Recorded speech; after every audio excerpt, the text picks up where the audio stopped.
الحمد لله نحمده ونصلي على رسوله الكريم أما بعد فأعوذ بالله من الشيطان الرجيم بسم الله الرحمن الرحيم إنما يخشى الله من عباده العلماء وقال النبي صلى الله عليه وسلم العلماء ورثة الأنبياء এটা আমার বাংলাদেশে প্রথম সফর। কিছুদিন আগেই আমি এই আকাঙ্ক্ষা করেছিলাম যে হযরত মুফতি শহীদুল্লাহ সাহেব, যিনি আমাদের উস্তাদ, বাংলাদেশি, ওনার সাক্ষাতের। আমি যখন মাদ্রাসায় আসি আমার বয়স 18 বছর ছিল।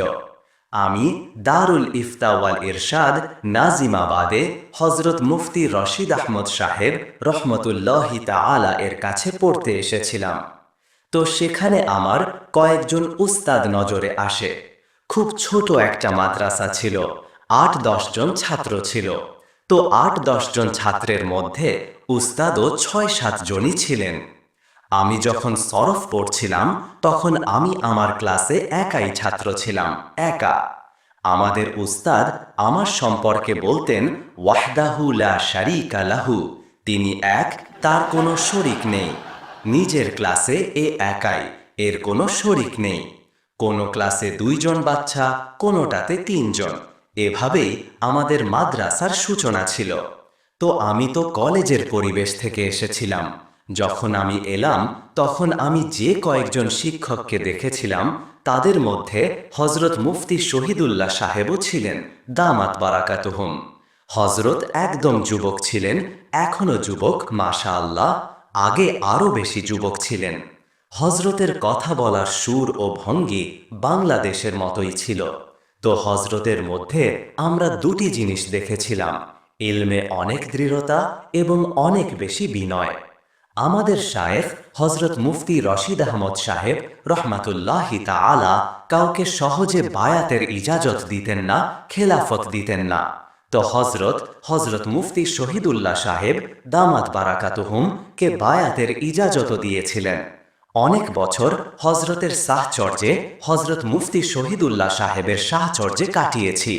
হযরতের স্বভাবে বিনয় ছিল, রসিকতা ছিল, সময়ানুবর্তিতা ছিল। তারপর হযরত হঠাৎ করে মার্কেট থেকে উধাও হয়ে গেলেন। আমরা তখন জানিনি কোথায় গেলেন। পরে জানতে পারলাম বাংলাদেশে চলে গেছেন। এটা 97-98 সালের কথা। তো আমি তারপর হযরতকে 27 বছর দেখিনি। বাংলাদেশ থেকে যেই আসতো আমি জিজ্ঞেস করতাম, ভাই মুফতি শহীদুল্লাহ সাহেব কোথায় থাকেন? আমার তার সাথে দেখা করার খুব ইচ্ছা। তো আজ আল্লাহ আলহামদুলিল্লাহ দেখা করিয়ে দিলেন। জানতে পেরেছিলাম যে হযরতের একটা মাদ্রাসা আছে। আমরা ভেবেছিলাম কোনো ছোটখাটো মাদ্রাসা হবে, যেখানে একজন ছাত্র ওয়াহদাহু লা শারীকা লাহু হবে, 2-3-4 জন বাচ্চা হবে। আমি ঢাকায় এসে মাওলানা তালহা সাহেবকে বারবার বলছিলাম, ভাই হযরত মুফতি শহীদুল্লাহ সাহেবের জিয়ারত অবশ্যই করতে হবে, তার মাদ্রাসায় নিয়ে চলুন। তো আমরা জানতাম না যে ঢাকা থেকে 4-5 ঘন্টা ড্রাইভ করে আসতে হবে। উনি বললেন গ্রামে মাদ্রাসা। আমরা যখন এখানে এলাম তখন আমি কোনো চাকচিক ছাড়া জীবনে প্রথমবারের মতো এত বড় মাদ্রাসা দেখেছি। সুবহানাল্লাহ।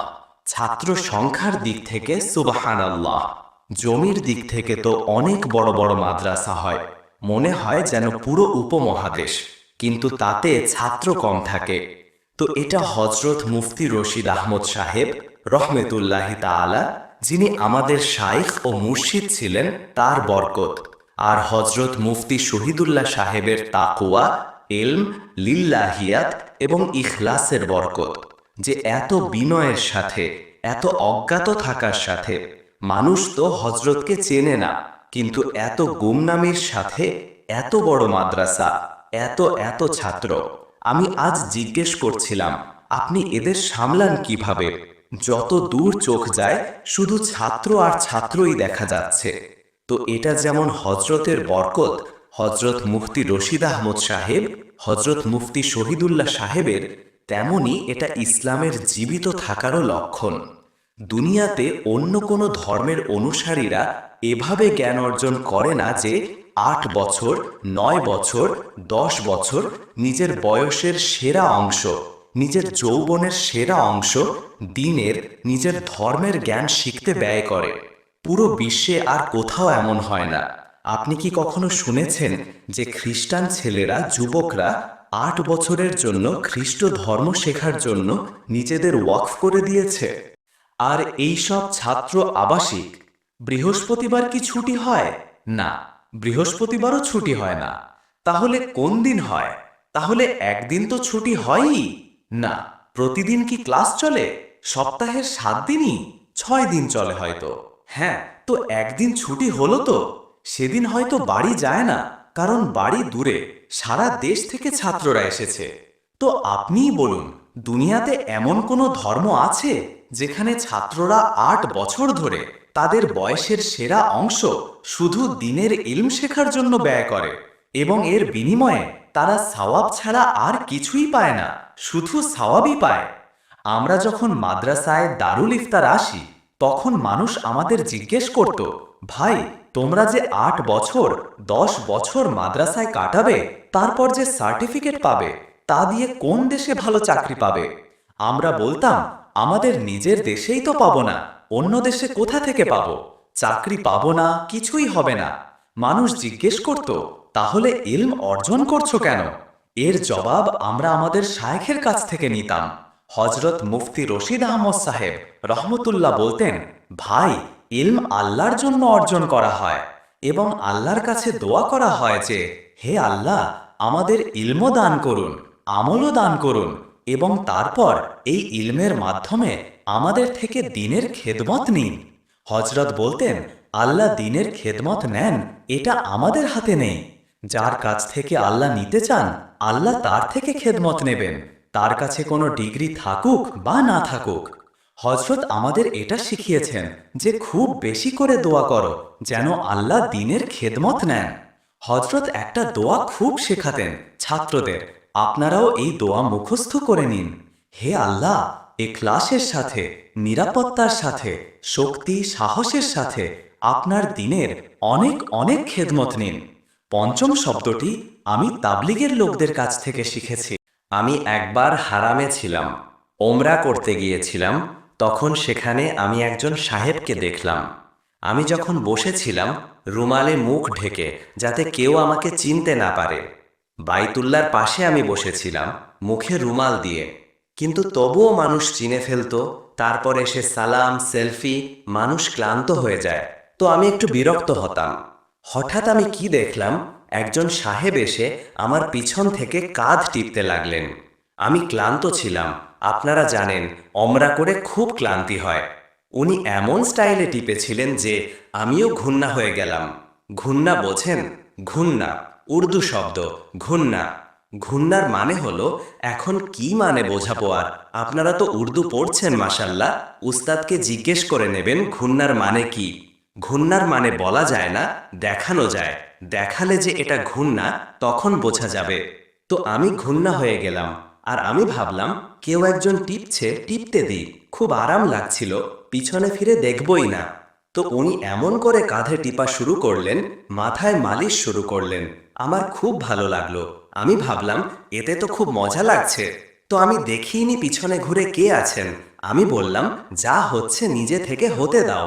তো যখন কিছুক্ষণ কেটে গেল, তখন আমি পিছনে ফিরে দেখলাম যে তিনি একজন সাদা দাড়িওয়ালা মুরব্বী ছিলেন, বয়স্ক মানুষ ছিলেন। আমি খুব লজ্জা পেলাম। আমি ভাবলাম, এই বয়স্ক মানুষ আমাকে, 4 বিয়ের কথা বলা লোকটাকে টিপছেন, এটা ভালো না। তো আমি তার কাছে মাফ চাইলাম, বললাম, আমি তো আপনাকে দেখিনি। আসলে উনি দেখেছিলেন যে আমি কাউকে আমার সাথে বসতে দিচ্ছি না, যেই আসছে কথা বলা শুরু করে দিচ্ছে। তো উনি এই পদ্ধতিটা অবলম্বন করলেন যে এদিক থেকে টিপা শুরু করো, এর মজা লাগবে, তো এ নিজেই কিছুক্ষণ পর আমাকে জিজ্ঞেস করবে। এটাও একটা পদ্ধতি হয়। তো আমি তারপর তার সাথে কথা শুরু করলাম, আপনি কোথা থেকে এসেছেন? উনি বললেন এটা তার কত নম্বর ওমরা তা তারও জানা নেই। বলেন, আমি এখানে বাইতুল্লাহর সামনে যে মুলতাজাম আছে সেখানে ধরে কত লোককে যে এভাবেই দ্বীনের দাওয়াতের কাজে লাগিয়েছি, 20-25 বছর ধরে এটাই আমার পদ্ধতি। তারপর তিনি অনেক ঘটনা শোনালেন। মোবাইলে এক শেঠ সাহেবের ছবি দেখালেন, যিনি দাওয়াতের কাজে লাগার আগে কি ছিলেন আর এখানে এসে বসেছিলেন। উনি তাকে টিপেছিলেন। টিপার পর কথা শুরু হয়। তারপর দ্বীনের দাওয়াত দেন। আস্তে আস্তে দ্বীন বোঝাতে থাকেন। তারপর এখানে বাইতুল্লাহর গিলাফ ধরে তার জন্য দোয়া করতে থাকেন। এটাই তার তরিকায় ওয়ারদাত, কাজের পদ্ধতি। এটাই পদ্ধতি। তারপর উনি ছবি দেখালেন। এখন সে কি হয়ে গেছে? সে ফয়সালাবাদে কোনো কারখানার খুব বড় শেড ছিল। শরাব, কাবাব আর বিলাসিতায় ডুবে থাকত। বলেন, একদিকে দাওয়াত দিই, অন্যদিকে বাইতুল্লাহর গিলাফ ধরে তার জন্য দোয়া করি। তারপর সে আল্লাহর জন্য বেরিয়ে পড়ে। বেরোনোর পর তার জীবন বদলে যায়। এখন সেই বিলাসী ব্যক্তি যে একেবারে আয়েশে থাকত, এখন সে মসজিদে নববীতেই আছে এবং সে বলেছে যে আমি মসজিদে নববীতে 10,000 বার দরুদের তাসবিহ পূর্ণ করব, তারপর ফিরে আসব। এভাবে মুরব্বী 20 বছর ধরে দাওয়াতের কাজ করছেন। জানি না কত লোককে আল্লাহর রাস্তায় বের করেছেন। তখন আমার একটা ধারণা হলো যে দ্বীনের খেদমত আল্লাহ অনেকের কাছ থেকে নিয়ে নেন। খেদমতের পেয়াদা হওয়া এটা খুব কম লোকের মধ্যে হয়। ওই যে মুরব্বী ছিলেন, দ্বীনের খেদমত তো আল্লাহ অনেকের কাছ থেকে নিচ্ছেন, কিন্তু ওই জজবা কি সবার মধ্যে থাকে? জজবাটা তো দেখুন ভাই, আমরা তো দাওয়াত দিই ভাই, দ্বীনে আসতে হলে আসো, না হলে জাহান্নামে যাও। দ্বীনের পথে চললে ভালো কথা, না চললে যাও। জাহান্নামেও তো অনেক লোক যাবে, যাবে না কি যাবে না, কি বলেন? আমরা ছোটবেলায় একবার সদরে ঘুরছিলাম, তো একজনকে আমি দেখলাম, সে অশ্লীল ভিডিওর সিডি বিক্রি করছে, ইন্ডিয়ান সিনেমার বা এমন অশ্লীল জিনিসের। তো আমি তাকে একটু বোঝালাম, বললাম, তুমি কেন এই ব্যবসা করো? কেন তুমি এইসব হারাম জিনিস বিক্রি করছো? সে আমাকে বলে, আমাকে একটা কথা বলুন, লোকেরা কি জাহান্নামে যাবে না? আমি বললাম যাবে। সে বলল, এটা সেই ব্যাপারে। বলল, সবাই তো আর জান্নাতে যাবে না, যারা জাহান্নামে যাওয়ার তাদের জন্য আমি এই ব্যবস্থা করেছি। যে যার যাওয়ার সে এটা কিনবে, যাবে জাহান্নামে। তো আমি বললাম, তারা তো যাবেই, তোমাকেও সাথে টেনে নিয়ে যাবে। কিছু লোকের মনোভাব এমন, যাও জান্নাতে, যাও জাহান্নামে। তাই আল্লাহর কাছে কি দোয়া করা উচিত? হে আল্লাহ, কুওয়াতের সাথে, শক্তির সাথে দ্বীনের খেদমত নিন। হিম্মতের, সাহসের সাথে, দ্বীনের জন্য শক্তির সাথে। কখনো কখনো শক্তি থাকে, হিম্মত থাকে না, মানুষ অলস হয়ে যায়। আফিয়াত, সুস্থতা, নিরাপত্তার সাথে। কখনো কখনো দ্বীনের কাজে এত পরীক্ষা আসে যে কোনো বড় সমস্যায় পড়ে যায়, তো সুস্থতার সাথে। হে আল্লাহ, কুওয়াত, হিম্মত, আফিয়াত, ইখলাস। কখনো কখনো কুওয়াতও থাকে, খুব শক্তির সাথে কাজ করে, তার শরীরে দ্বীনের খেদমত করার শক্তি থাকে। হিম্মতও থাকে, অর্থাৎ অলসতা থাকে না। এবং কুওয়াত, হিম্মত, আফিয়াতের সাথে। আর চতুর্থ জিনিস, ইখলাস থাকে না, কাজ করে মানুষকে খুশি করার জন্য। আর পঞ্চম জিনিস আমি যোগ করেছি সেই মুরব্বিকে দেখে, জজবার সাথে। হে আল্লাহ, জজবা সেইটা চাই যা আমি সব সময় দোয়া করি। হে আল্লাহ, সেই জজবা চাই যা সেই মুরব্বির জজবা ছিল।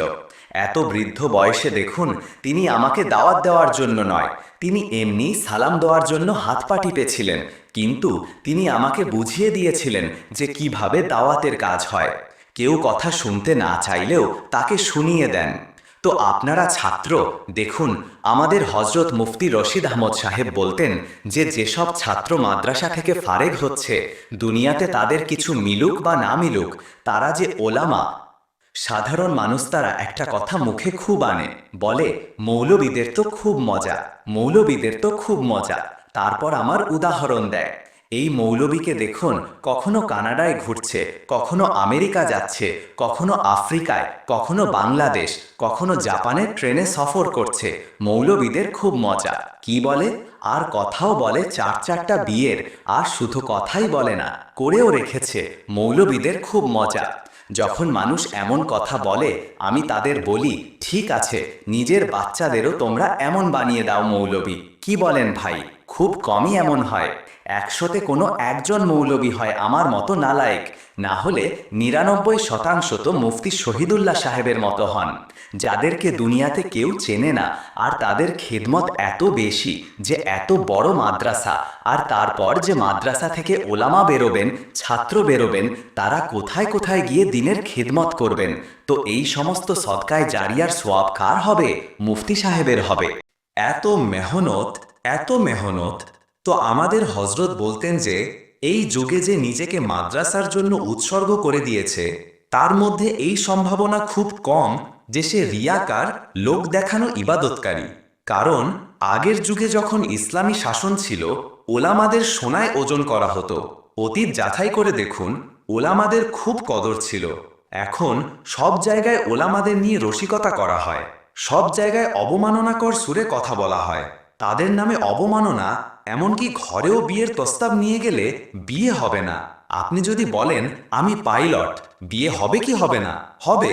আপনি বলুন আমি ডাক্তার, হবে, হয়ে যাবে সঙ্গে সঙ্গে। আপনি বলুন আমি খুব বড় ব্যবসায়ী, হবে। আপনি বলুন মেয়ের বাবা যদি জিজ্ঞেস করে বাবা কি করো, আমি মৌলবী, হবে। চাও দেবে না, বিয়ে তো দূরের কথা, চাও দেবে না।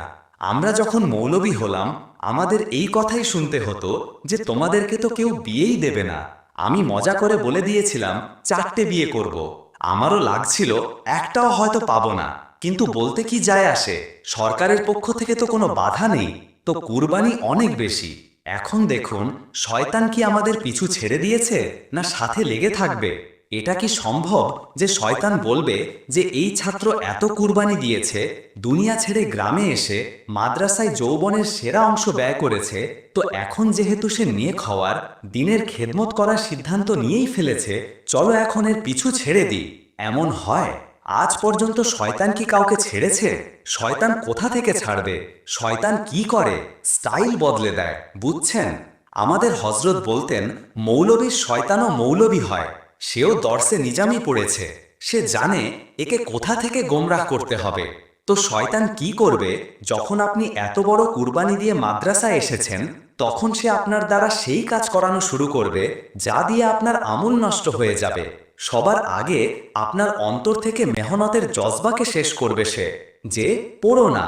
আপনি মাদ্রাসায় এসেছেন, কখনো ফেসবুক দেখছেন, কখনো টিকটক দেখছেন, কখনো এর সাথে কথা, কখনো ওর সাথে বন্ধুত্ব, কখনো ওর সাথে গল্প, পড়াশোনায় আগ্রহ নেই। তো 8 বছর পর, 8 বছর কি কোনো ফ্যাক্টরি, কোনো চুল্লি নাকি যে তাতে কিছু ঢাললে, চুল্লিতে কিছু ঢাললে তা বের হয়ে আসবে, তাই না? ছাঁচে বরফের আইস কিউব যে হয়, তাতে পানি ঢাললে বরফ হয়ে বের হয়ে আসবে। তো কিছু ছাত্র এটা ভেবে নেয় যে আমরা মাদ্রাসায় এসে গেছি, 8 বছর কাটাবো, আলেম মুফতি হয়ে মার্কেটে চলে যাব। একটা ফ্যাক্টরি, এদিক থেকে আখ ঢালা হচ্ছে, ওদিক থেকে রস বের হয়ে আসছে। তো এদিক থেকে বাবা মা তাদের বাচ্চাকে মাদ্রাসায় ঢোকালেন, ওদিক থেকে মুফতি হয়ে বের হয়ে গেল। এমন হয় না ভাই, এমন একদমই হয় না।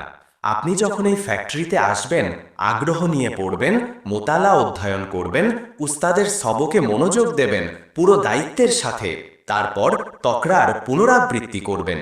হজরত মাওলানা আশরাফ আলী থানভী রহমতুল্লাহ লিখেছেন, পড়াশোনার জন্য কোন কোন পর্যায়, কোন কোন ধাপ পার করা জরুরি, তাছাড়া কিতাব আপনাদের বুঝে আসবে না, আর আপনাদের মাথায়ও বসবে না। হজরত হাকিমুল উম্মা লিখেছেন, সর্বপ্রথম আপনার যে সবক, হেদায়া পড়তে হবে, কুদুরি পড়তে হবে, বুখারি পড়তে হবে, তিরমিজি পড়তে হবে, সবার আগে আপনি নিজে সেটা বুঝুন, উস্তাদের বোঝানোর আগে। আরবি ইবারতও নিজে সমাধান করুন, জের জবর ছাড়া ইবারত সেটাও সমাধান করুন। তারপর আরবি ব্যাখ্যা গ্রন্থ দেখে সেটা বোঝার চেষ্টা করুন কি লেখা আছে এটা। আর এত মোতালা করুন যে আপনার কাছে জানা এবং অজানা বিষয়গুলো একে অপরের থেকে আলাদা হয়ে যায়। জানা অজানা বিষয় বুঝলেন? উদাহরণস্বরূপ ফিখের প্রথম কিতাব কুদুরি। আপনাকে কি করতে হবে? কাল আপনার সবক, আজ আপনি কুদুরির মোতালা করুন। আপনি বলবেন আমরা তো উস্তাদের কাছে পড়িনি, আমরা কিভাবে বুঝবো? যদি বুঝেই আসতই, তাহলে উস্তাদের কাছে পড়ার কি দরকার? ভাই, আপনি বুঝুন কি লেখা আছে এতে, নিজে বুঝুন। এই ইলম আরবিতে। আরবি কিতাব পড়ার যোগ্যতা না এলে কোনো লাভ নেই। আজ পর্যন্ত কি আপনি দেখেছেন কোনো ডাক্তার উর্দু কিতাব পড়ে ডাক্তার হয়েছে? যখন এমবিবিএস মেডিকেল সায়েন্সের সিলেবাস ইংরেজিতে, তো তা ইংরেজিতেই পড়া হবে, তাই না? যতক্ষণ না তা উর্দুতে অনুবাদ হয়, হলে সেটা আলাদা ব্যাপার। এখনো তো হয়নি। এখন ডাক্তার কি করছে? ইংরেজি কিতাবের গুগল থেকে উর্দু অনুবাদ করে মানুষদের ইনজেকশন দিচ্ছে বসে বসে। এখন আমাদের ছাত্ররা কি করছে? কিতাবের তাদের মাতৃভাষায়, তা বাংলাদেশি ভাষা হোক বা উর্দু ভাষা হোক, তাতে অনুবাদ করে করে মুখস্থ করে সব মনে রাখছে। এতে সর্বনাশ হয়ে যাবে, যোগ্যতা নষ্ট হয়ে যাবে। আজ মার্কেটে যে এত নতুন নতুন মুফতি আসছে, আফলাতুন জ্ঞানী বনে বসে আছে, এমন এমন গবেষণা আসছে, কারণ তারা জাহেল হয়। যদি তারা জাহেল না হতো, তাহলে মুজতাহিদিনদের বিরুদ্ধে কখনো যেত না, নিজের রায় কখনো কায়েম করত না। কারণ এখন কি পঞ্চদশ শতাব্দী যে কোনো নতুন গবেষক তৈরি হচ্ছে? ইসলাম তো অনেক পুরানো। মানুষ আমাকে বলে যে আমরা কোরআন হাদিস মানি, ইমাম আবু হানিফাকে মানি না। আমি বলি, ইমাম আবু হানিফা কি তৌরাত ইনজিল মানতেন? হ্যাঁ, তার ফতোয়া কি তৌরাত ইনজিল থেকে হতো? কারণ নিজে জাহেল। আবু হানিফা রহমতুল্লাহি তাআলা এর কথার দলিল বোঝার যোগ্যতা নেই, হাদিসের অনুবাদ পর্যন্ত জানে না। তো এমন জায়গায় নামধারী গবেষকই পয়দা হবে। আর এই গবেষকরা যারা মার্কেটে আসছে, প্রত্যেক মুফতির ফতুয়া আরেকজনের থেকে আলাদা হয়। আল্লামা ইকবাল বলেছিলেন, হার শাখ পে উল্লু ব্যাঠা হে, আঞ্জামে গুলস্তা কেয়া হোগা। প্রত্যেক ডালে পেঁচা বসে আছে, বাগানের পরিণতি কি হবে? আফ্রিকায় গিয়েছিলাম, সেখানেও আমাদের মাদ্রাসা আছে। আমি জিজ্ঞেস করলাম, ভাই, এখানে কি আমাদের ওলামা ছাড়া? সেখানে তারা ফিকহে শাফেঈ পড়ান। আমাদেরই মাদ্রাসা, কিন্তু পড়ান কি? ফিকহে শাফেঈ। কারণ সেখানে শাফেঈ লোক বেশি। হজরত শাইখুল হাদিস মাওলানা জাকারিয়া রহমতুল্লাহ তাদের বুঝিয়েছিলেন যে এখানকার ফিকাহ পরিবর্তন করবে না, বদলাবে না। যে ফিকা আছে সেটাই পড়াও এদেরকে, যা সাধারণ মানুষের মধ্যে প্রচলিত। তো ৮ বছর পড়িয়ে আলেম বানান। বলেন, আমরা এখানে ৮ বছরেও মুকাল্লিদ অনুসারী বানাই শাফেঈ ফিকহের। আর এখানে যে অন্য হজরতেরা আসেন গবেষক, তারা ২ বছরে মুজতাহিদ গবেষক বানিয়ে বের করেন। আমরা ৮ বছরে মুজতাহিদ বানাতে পারছি না, আর এনারা ২ বছরে মুজতাহিদদের প্যাকেট বের করছেন। প্যাকেট বোঝেন? ছোট প্যাকেজিংয়ের মুজতাহিদ। আর সেই মুজতাহিদ মার্কেটে এসেই আবু হানিফার এই কথা ভুল, কোরআন সুন্নাহর বিরুদ্ধে। ইমাম মালিকের এই কথা কোরআন সুন্নাহর বিরুদ্ধে। তারপর আরেকজনের কথা এর বিরুদ্ধে, তৃতীয় জনের কথা এই ২ জনের বিরুদ্ধে, চতুর্থ জনের কথা এই ৩ জনের বিরুদ্ধে। আজব তামাশা বানিয়ে রেখেছে। ইলমে গভীরতা যখন আসে, তখন মতবিরোধ বাড়ে না, কমে। আর যখন ইলমে দুর্বলতা থাকে, তখন মতবিরোধ বাড়ে। প্রত্যেকজন গবেষক আমার ফতোয়া, আমার রায়, আমার কথা। ও ভাই জাহেল তুই, তোর কথা কোথা থেকে এলো? তুই তো মার্কেটে নতুন এসেছিস। ১৪০০ বছর ধরে কি মানুষ ঘাস খাচ্ছিল? বিখ্যাত ঘটনা আছে না ইমাম মালিকের? এক আফ্রিকায় এক মহিলা গিয়েছিলেন মুফতি সাহেবের কাছে মাসালা জিজ্ঞেস করতে। তিনিও কোনো মুজতাহিদ ছিলেন। বললেন যে আমাকে এই মাসালার জবাব দিন। সেই মুফতি সাহেব বললেন, ইমাম মালিকের কথা বলবো, কারণ সেখানে মালিকি ফিকহে খুব বেশি, নাকি কোরআন হাদিস থেকে বলবো? তিনি বললেন, ইমাম মালিকের কথা বলুন। তিনি কোরআন হাদিস তোমার চেয়ে বেশি ভালো বুঝতেন।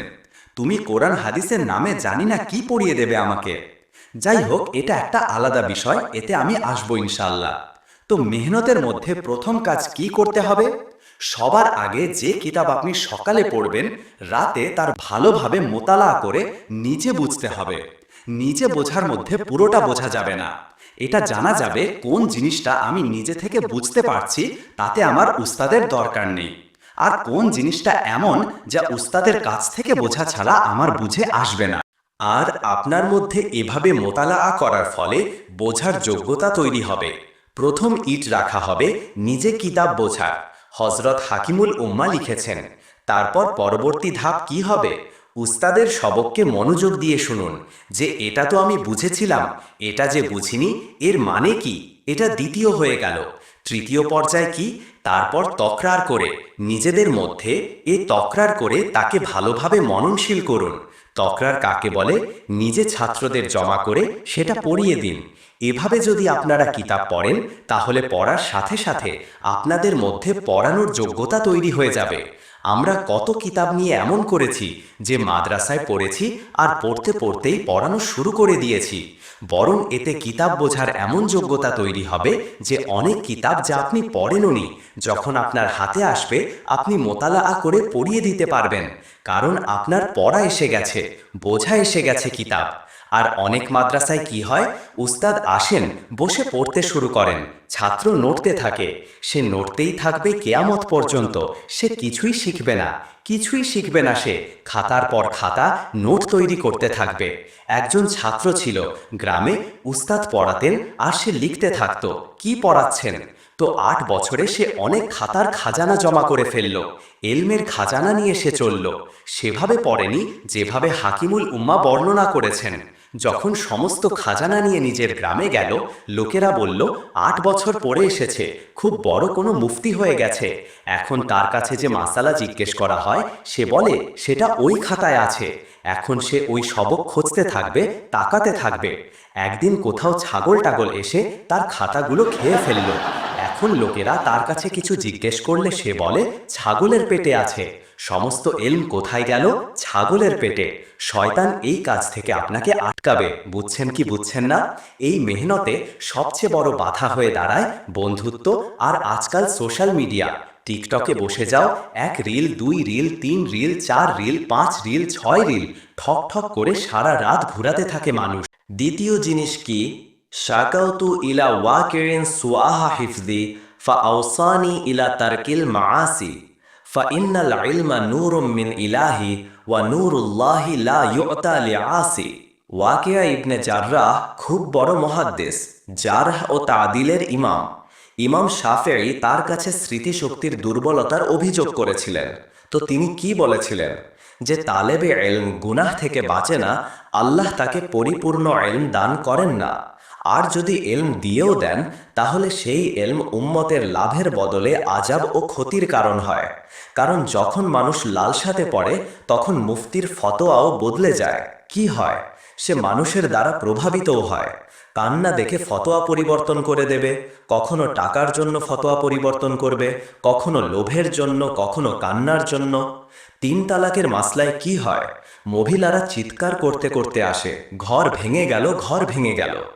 আমরা যখন কোরআন সুন্নাতে দেখি কোনো একজন সাহাবীও এই ফতোয়া দেননি যে 3 তালাক এক হয়, কিন্তু আপনি অন্যের আবেগে প্রভাবিত হয়ে আল্লাহর আইনকে পরিবর্তন করেন। কখনো কখনো আপনি জানেন যে এ মজলুম, এ জালেম, কিন্তু জালেমের সাথে আপনার সম্পর্ক থাকে, যোগাযোগ থাকে, তো আপনার ফতোয়া বদলে যায়। আমাদের নবীর কাছে আবু তলহা আনসারী এলেন, ইয়া রাসূলুল্লাহ, আল্লাহ বলেছেন লান তানালুল বিররা হাত্তা তুনফিকু মিম্মা তুহিব্বুন, তোমরা নেকির স্তরে পৌঁছাতে পারবে না যতক্ষণ না তোমাদের প্রিয় জিনিস আল্লাহর রাস্তায় দান করো। আমার এই বাগান আমি আল্লাহর রাস্তায় ফতকা করতে চাই। দেখুন, আমার কাছে যদি এমন কোনো ব্যক্তি আসতো, আমি বলতাম কোটি টাকার বাগান সদকা করছে, আর সদকাও আমার মুরিদ করছে, তাই না? সাহাবীদের জন্য নবী থেকে বড় পীর কি কেউ হতে পারেন? আর নবীর 9 জন স্ত্রী, আর ঘরে চুলা জ্বলে না, 40 দিন উপোস। আমি যদি পীর হতাম, আমার যদি 4 জন থাকতো, যদিও আছেই, কিন্তু যদি থাকতো, আর ঘরে খোদা না করুন উপোস থাকতো, আর আমার কোনো পীর ও মুর্শিদ আসতো আবেগে যে আজ আমি সদকা করার সিদ্ধান্ত নিয়েছি বড় অঙ্কের, তো আমি সবচেয়ে বেশি তাকে পীর ও মুর্শিদকে হাদিয়া দেওয়ার ফজিলত শোনাতাম। কি বলেন ভাই? আসল তো পীর, মঙ্গল তো এমনি এসে গেছে মাঝে, শনি রবি তো খামাখা এসে গেছে। আসল কি? পীর। তোমার পীর না খেয়ে মরছে, আর তুমি চলো আজ যখন আবেগ এসেছে তো আমাকে দিয়ে দাও। আমাদের নবী সাল্লাল্লাহু আলাইহি ওয়াসাল্লাম তাকে উৎসাহ দিলেন তার চাচাতো ভাইদের দিয়ে দিতে। নিজেকে হাদিয়া দেওয়ার ফজিলত শোনাতে পারতেন। মুরিদও এমন যে লেবু নিংড়ে এটা শুনেও হাদিয়া দেয় না।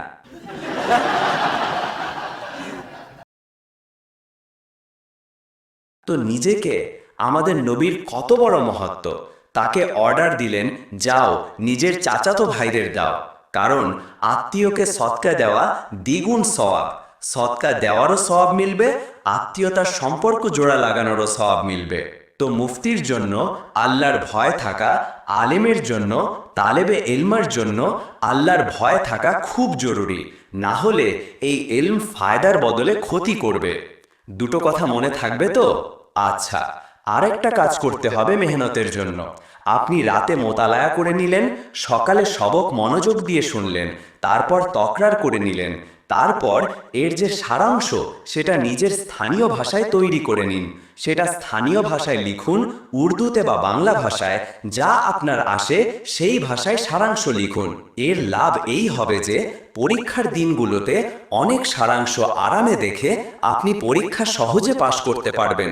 তো আল্লাহর অনেক বড় অনুগ্রহ, আল্লাহ আমাদের মাদ্রাসার সাথে যুক্ত করেছেন। নবী সাল্লাল্লাহু আলাইহি ওয়াসাল্লামের যে দায়িত্ব আল্লাহ বলেছেন না। আচ্ছা, একটা মজাদার কথা বলি আপনাদের। আজকাল দুনিয়াতে ফেরকাবাজির নামে খুব ব্যবসা করা হচ্ছে। যখনই কোনো নতুন ফেরকা আসে, সে কি বলে, আমি সমস্ত ফেরকাকে শেষ করছি।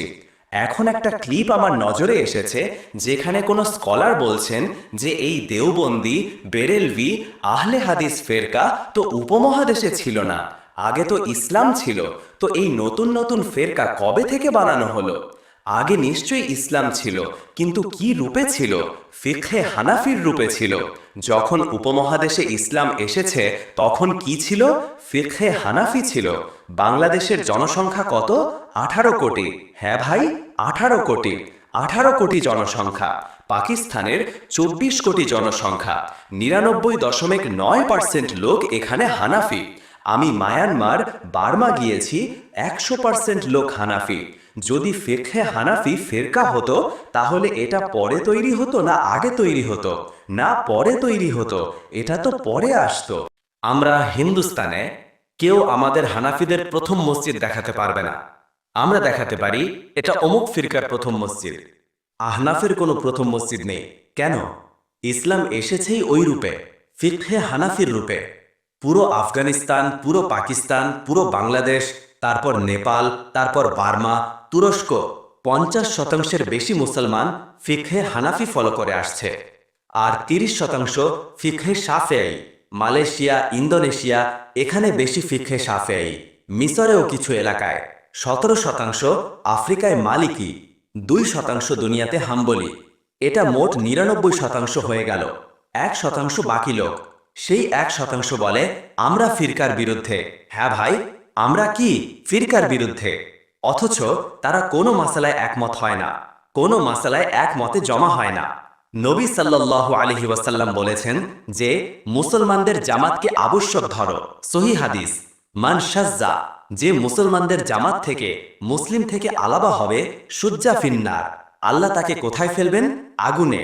যখন মুসলমানরা দলে দলে জান্নাতে যাবে, তখন যে 1.5 ইটের আলাদা ফিরকা বানিয়েছে সে জাহান্নামে যাবে। এটা হবে না যে 1.5 ইটের আলাদা ফিরকা বানিয়ে বাকিদের ফিরকাপন্থী বলবে আর নিজেকে মুসলমান বলবে, সেই 1% জান্নাতে আর 99% জাহান্নামে। এটা হতে পারে না। তাই আপনি আপনার সেই ফিকহের সাথে, যা শত শত বছর ধরে চলে আসছে, তার সাথে মজবুতির সাথে জুড়ে থাকুন। মানুষের কথায় এসে তার সাথে সম্পর্ক ছিন্ন করবেন না, না হলে বরবাদ হয়ে যাবেন। আমরা দেখেছি না পাকিস্তানে কি অবস্থা হয়েছে, এত নতুন নতুন ফিরকা। ভাই, যখন পাকিস্তান ইসলামের নামে তৈরি হয়েছে, তখন ইংরেজরা আমাদের কাছ থেকে শাসন ছিনতাই করে নিয়েছিল, তখন কোন ধরনের ফিকহ প্রচলিত ছিল? ফিকহে হানাফি ছিল না, তার সর্বনাশ করা হয়েছে। আপনার কাছে যখন কোনো সুবিন্যস্ত ফিকহ থাকবে না, তখন প্রত্যেক ডালে পেঁচা বসে থাকবে। বাগানের পরিণতি কি হবে তা জানা নাই। এই যে স্বাধীনতার আন্দোলন চলছে, লোকেরা বলে আমরা হানাফি ফিকহ পর্যন্ত কেন যাব? তার আগে নবী সাহাবীরা যাকে ফলো করতেন, আমরা তাকে ফলো করব না? এটাও একটা মঞ্জন। মঞ্জন মানে একটা ধোঁকা। লোক বলে, ভাই আমরা ফিকহে হানাফি বা শাফিঈ কেন ফলো করব? সাহাবীরা কি শাফিঈ ছিলেন, হানাফি ছিলেন? হ্যাঁ ভাই, আমরা তো তাদের পিছনে যাব, নবীর কাছে যাব। নবী ও সাহাবীরা কাকে ফলো করতেন? এমন লোকদের বলুন, আমরা মুসহাফে ওসমানী কেন ফলো করব? আমরা মুসহাফে মুহাম্মাদি কেন ফলো করব না? আবু বকরের মুসহাফ কেন ফলো করব না? এটা কি যৌক্তিক জবাব হবে? ভাই, মুসহাফে ওসমানী এটা সেই মুসহাফই যা সাহাবী তাবেঈনদের তৈরি করা।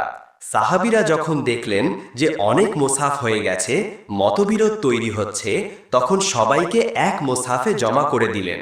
জমাকারী যেহেতু হযরত ওসমান ছিলেন, তাই এই মুসহাফের নাম কি হয়ে গেল? মুসহাফে ওসমানী। এতে সেই কোরআনই আছে যা নবীর উপর নাজিল হয়েছিল। তেমনি সাহাবীরা যখন দুনিয়াতে ছড়িয়ে পড়লেন, কারো কাছে এক হাদিস, কারো কাছে আরেক হাদিস, কেউ হাদিসের মানে কিছু বুঝলেন, কেউ কিছু বুঝলেন, প্রত্যেকে নিজের বুঝ মতো ফতোয়া দিলেন। এটা বেশি দিন চলতে পারত না। ইসলামী শাসন ব্যবস্থা প্রসারিত হচ্ছিল। তাই যেমন কোরআনকে এক মোসহাফে সংকলিত করা হয়েছিল, তেমনি ফিকহাকেও সংকলিত করার প্রয়োজন অনুভূত হলো, যাতে লোকেরা লাগামহীন না হয়ে যায়, কোনো একটি সংকলিত ফিকহা ফলো করে। এই কাজ সবার আগে ইমাম আবু হানিফার ছাত্ররা করলেন, তারপর ইমাম মালিকের ছাত্ররা, ইমাম শাফেঈ, ইমাম আহমদ, তো তাদের ছাত্ররা সংকলিত করলেন। অনেক বিষয়ে একমত হয়েছে, কিছুতে মতবিরোধ থেকে গেল। উম্মত বলল, এখন যে মতবিরোধ থেকে গেছে তা খতম করা সম্ভব নয়, কারণ যে যুক্তি এর বিতর্ক হতে পারত তা হয়ে গেছে। এখন এদের মধ্যে কোনো একটা ফলো করো, অন্যটাকেও ঠিকই মনে করো। এই পদ্ধতি 1200-1300 বছর ধরে উম্মতে প্রচলিত আছে, সাফল্যের সাথে চলে আসছে। যে এই পদ্ধতি থেকে সরে যাবে, সে লোকজনকে কোরআন সুন্নাহর নামে এক মতবিরোধের আগুনে ফেলবে, এমন মতবিরোধের যুদ্ধে ফেলবে যা শেষ হওয়ার নয়। তাই আমাদের গর্ব, আমরা সেই পথেই আছি। এখন এটাকে ফিকে হানাফি এজন্য বলা হয় না যে এটা কোরআন হাদিস থেকে আলাদা। এটাকে ফিকে হানাফি এজন্য বলা হয় যে এর বর্ণনাকারীকে, এর সংকলনকারীকে, তিনি ইমাম আবু হানিফা, তার ছাত্ররা, তাই এটাকে হানাফি বলা হয়। তো কোরআন হাদিস ছাড়া এতে কিছু নেই। বুঝছেন কি বুঝছেন না? তাই এই যে এ ধরনের লোক মার্কেটে আসছে, তোমার এই মাসালা হাদিসের বিরুদ্ধে, অথচ আমাদের কোনো মাসালা হাদিসের বিরুদ্ধে নয়, কোনো মাসালা হাদিসের বিরুদ্ধে নয়। আর যদি মাসআলা হাদিসের বিরুদ্ধে ছিল, তাহলে ইমাম আবু হানিফার ছাত্ররা তার ওপর ফতোয়াই দেননি। আমরা সেটা পরিবর্তন করে দিয়েছি। অন্ধ অনুকরণ আমাদের এখানে নেই। সব অভিযোগ অন্যায়ভাবে লাগানো হয়। তো বাংলাদেশে, বার্মায় আমি লোকদের বলি, দেখুন, এখানে 1000 বছরের বেশি সময় ধরে ফিকহে হানাফি চলে আসছে। যখন থেকে ইসলাম এসেছে, ডানে বামে যাওয়ার চেষ্টা করলে লাগামহীন উটের মতো হয়ে যাবে।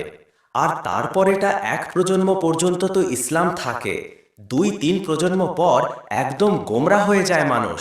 যেমন ইউরোপে গিয়ে যে মুসলমানরা থাকে, আমেরিকা, ইউরোপে 1-2 প্রজন্ম পর্যন্ত যারা হেফাজত করেছে, 2 প্রজন্ম পর খুব বিপদ থাকে যে ট্র্যাক থেকে একদমই সরে যায়। তেমনি যদি আমরা এই ট্র্যাক থেকে সরে যাই, এই রাস্তা থেকে সরে যাই, 1-8 প্রজন্ম পর্যন্ত তো আহলে সুন্নাত ওয়াল জামাতের হুকুম থাকবে, তারপর অবস্থা খারাপ হয়ে যাবে। এটা তো স্বাধীনতা, লাগামহীনতা। তারপর এমন এমন ফতোয়া মার্কেটে আসবে, প্রত্যেক ব্যক্তি কোরআন থেকে নিজের ইচ্ছামতো জিনিস বের করছে, প্রত্যেক ব্যক্তি কোরআন থেকে বের করছে নিজের ইচ্ছামতো জিনিস। তাই এটাও আমাদের মাদ্রাসার জন্য মজবুত যে ফতোয়ার সিস্টেম, তা তো আমাদের কাছে আছে। আমরা 2 বছরে মুফতি তৈরি করি না, 8-9 বছর মানুষ ফিক পড়ে, তারপর 8-10 বছর দক্ষ মুফতিদের তত্ত্বাবধানে, গবেষকের তত্ত্বাবধানে বসে, তারপর সে ফতোয়ার ইলম শেখে, তারপর সে এই যোগ্য হয় যে ফতোয়া দেবে। আর এই যে নতুন মুজতাহিদ মার্কেটে আসছে, হার শাখ পে উল্লু ব্যাঠা হে, আঞ্জামে গুলসাতা ক্যা হোগা, আর কেমন গর্বের সাথে বলে, আমার রায় এইটা, আমার রায়। আমি জামিয়াতুর রশিদে 8-9 বছর পড়েছি, তারপর আমরা তাহাসসুস করেছি, তারপর ফতোয়া বিভাগে, তারপর 25 বছর ধরে আমি ফতোয়ার কাজ করছি, আর কত মাসআলায় গবেষণা করেছি। কখনো কি আমার মুখ থেকে শুনেছেন আমার রায় এইটা? কখনো শুনেছেন এই বিষয়ে আমার রায় এইটা? আমাদের এটা বলতে লজ্জা লাগে, কারণ আমাদের চেয়ে বড় বড় আল্লামা এখনো বর্তমান আছেন। যদি আমাদের রায় হয়েও থাকে, তো বড়দের সাথে যা একমত হয়, আমরা বলি হযরতের রায় এইটা। এই বেয়াদব গুস্তাক বানিয়ে দিয়েছে জনগণকে, আর তার নাম দিয়েছে তাহকিক, গবেষণা। এটা গবেষণা নয়, এটা লাগামহীনতা। একটা কথা খুব ভালোভাবে বুঝে নিন, আমরা ফিকহে হানাফি ফলো করি, সঠিক। ফিকহে শাফেঈকেও বুঝি, ফিকহে মালিকি, ফিকহে হাম্বলিকেও। কিন্তু ফিকহে হানাফির সেই কথার উপর যাকে যুক্তির ভিত্তিতে ওলামারা অগ্রাধিকার দিয়েছেন, তার উপর ফতোয়া দিয়েছেন। ফিকহে হানাফির কিতাবে লেখা প্রত্যেক কথা, ফিকহে হানাফি যাকে যুক্তির ভিত্তিতে আমাদের মাশায়েখরা অগ্রাধিকার দিয়ে তার উপর ফতোয়া দিয়েছেন। আমরা প্রত্যেক বিদাতি ইমাম আবু হানিফার খাতাকে ফেলে দিয়েছি। তাদের ফিকহে হানাফির সাথে কোনো সম্পর্ক নেই। এই যে স্পিডের সাথে তারাবি হয় না, তারাবি স্পিডের সাথে এই যে আমাদের সমাজে যে বিদাত প্রচলিত, আহলে হাদিস হজরতরা বলেন, দেখুন অনুকরণের ফল, এত বিদাত হয়ে গেছে। ভাই, এটা মুজতাহিদিনদের অনুকরণ ত্যাগ করার ফল। যদি করত তাহলে এই বিদাত করত না। এটা ত্যাগ করার ফল যে এই বিদাতগুলো এসেছে। তেমনি যে শিরকি আকিদা, তার ফিকহে হানাফির সাথে কোনো সম্পর্ক নেই ভাই। যত তাওহিদপন্থী আমরা আছি, তাওহিদ উপমহাদেশে শেখানোর লোক আমরাই। যদি ওলামায় দেওবন্দ না থাকতেন তাহলে তাওহিদের তো আচার বনে যেত উপমহাদেশে। আমাদের কোনো আকাবিরের কবর 1 বিঘা থেকে উঁচু নয়, কারো কবর পাকা নয়। তাই আপনি যে ফিকহের সাথে যুক্ত তার সাথে জুড়ে থাকুন। আর যে মেহনতের তরিকা আমি বললাম, আর এটা আজ থেকে তো নয়, এটা তো আমাদের পূর্বসূরীদের থেকে চলে আসছে। ইমাম বুখারীর যে শহর আমি দেখে এসেছি, সেখানে ফিকহে হানাফি প্রচলিত, স্বয়ং ইমাম বুখারীর শহরে। বৈধভাবে লোকেরা ইমাম বুখারীর শহরে থেকেও হাদিসে ইমাম বুখারীকে ফলো করেছে। ইসলামী আইনে বোখারার লোকেরাই ইমাম আবু হানিফাকে ফলো করেছে। আজ পর্যন্ত আজও আছে তারা। তো তাই যে ফিকহের সাথে আপনি যুক্ত তার সাথে মজবুতির সাথে প্রতিষ্ঠিত থাকুন। আর মজবুতির সাথে পড়ি তো আমরা 4 ফিকাহ, তাই না? ইলম তো সব বিষয়ে হাসিল করতে হবে। প্রতিষ্ঠিত থাকতে হবে কিসের ওপর? একটার উপর। আর মুজতাহিদ হয়ে কোনো নতুন জিনিস মার্কেটে আনার চেষ্টা করলে আমাকে যদি একলা পাও তাহলে রেখে এক চড় মারব। তাহলে তুমি ওয়াজিবুল জামাত কি? একটা হয় ওয়াজিবুল কতল, যাকে হত্যা করা ওয়াজিব, আরেকটা হয় ওয়াজিবুল তাজির, যাকে শাস্তি দেওয়া ওয়াজিব। লন্ডনে একজন আছেন, ব্লগ বানান, আফাক আহমদ নাম তার, যিনি ইউকেতে খুব ভালো। তিনি একজনের সম্পর্কে বলেছিলেন, ওই ব্যক্তি ওয়াজিবুল চমাট। আমি ভাবলাম একটা নতুন পরিভাষা মার্কেটে এসেছে। ওয়াজিবুল কতলও শুনেছি, ওয়াজিবুল তাজিরও শুনেছি।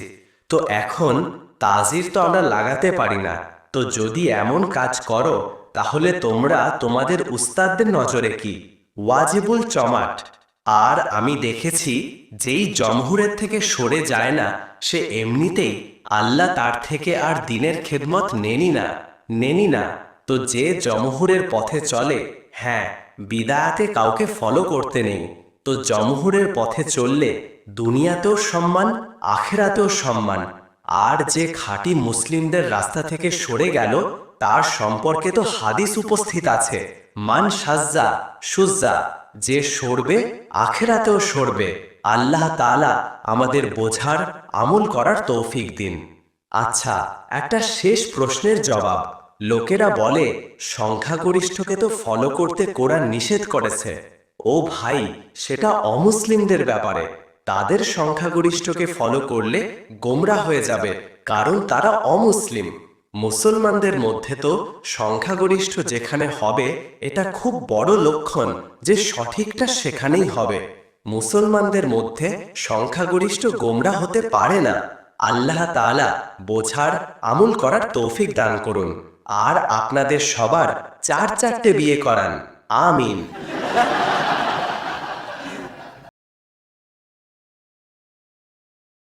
ঠিক আছে, সংক্ষিপ্ত দোয়া করে নি। আলহামদুলিল্লাহি রাব্বিল আলামিন ওয়াল আকিবাতু লিল মুত্তাকিন ওয়াসসালাতু ওয়াসসালামু আলা রাসূলিহিল কারীম ওয়া আলা আলিহি ওয়া সাহবিহি আজমাইন। اللهم إنا نسألك من خير ما سألك منه نبيك محمد صلى الله عليه وسلم، ونعوذ بك من شر ما استعاذك منه نبيك محمد صلى الله عليه وسلم. أنت المستعان وعليك البلاغ، ولا حول ولا قوة إلا بالله. صلى الله تعالى على خير خلقه محمد وعلى آله وصحبه أجمعين. جزاك الله.